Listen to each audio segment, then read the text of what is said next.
किरण काळे आक्रमक, जुनी पेन्शन लागू करा, नाहीतर आंदोलन भडकणार. राज्यातील सरकारी, निमसरकारी कर्मचारी, शिक्षक आणि शिक्षकेतर कर्मचाऱ्यांचे आंदोलन चांगलेच पेटले आहे.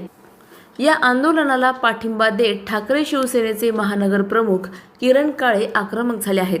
कर्मचाऱ्यांच्या 18 प्रलंबित मागण्या थेट विधानसभेत मांडण्यासाठी माजी मुख्यमंत्री उद्धव ठाकरे यांना साकडं घालणार असल्याचा इशारा त्यांनी दिला आहे.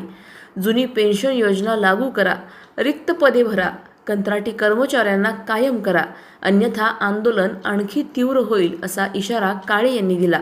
3 दिवसांपासून सुरू असलेल्या आंदोलनाकडे शासन दुर्लक्ष करत असल्याने कर्मचाऱ्यांचा संताप वाढला आहे.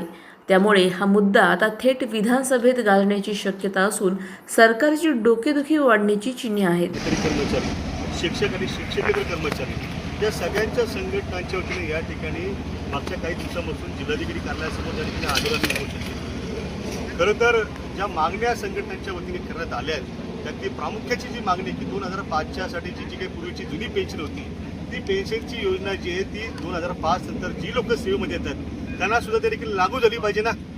आज तुम्ही बघा की अनेक ठिकाणी जवळपास जो काही बॅकलॉग त्या ठिकाणी भरतीचा आहे तो फार मोठा आहे. म्हणजे बरेच लोक त्या ठिकाणी भरती अभावी जे सेवेत काम करतात त्यांना दुप्पट क्षमता त्या ठिकाणी काम करावं लागतं. त्या कर्मचारी बांधवांच्या यायच्या वेळा निश्चित पण जायच्या वेळा निश्चित नाही आहेत. महिला कर्मचारी जे आहेत विशेषतः त्यांची भरतीची ठिकाणी तर लांब लांबची आहेत. कुटुंब एका बाजूला, मुलांची शिक्षण एका बाजूला, एवढं सगळं असं त्या ठिकाणी आता कॉन्ट्रॅक्च्युअल पद्धतीने नेमणुका दिल्या जातात. ते सुद्धा पगार अत्यल्प आहेत.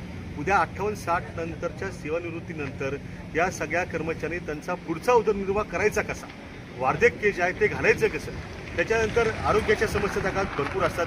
जर पेन्शन नसेल तर त्यांना त्यांच्या पुढच्या आपत्त्यांवरती अवलंबून राहणे आणि आजच्या ह्या परिस्थितीमध्ये सामाजिक व्यवस्थापन जर पाहतो तर स्वतःला स्वतःच्या हक्काचे जे काही 2 रुपये आहेत आयुष्यभर शासनाची सेवा केल्यानंतर जर त्यांना त्या ठिकाणी मिळणार नसतील तर ही अत्यंत खेदाची बाब आहे.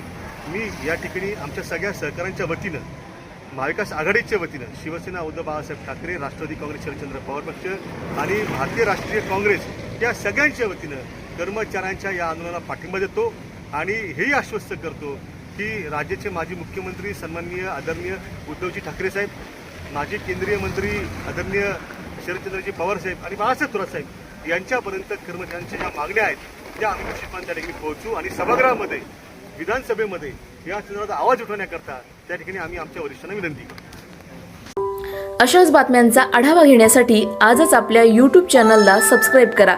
बातमी आवडल्यास लाईक करा आणि इतरांपर्यंत शेअर करा.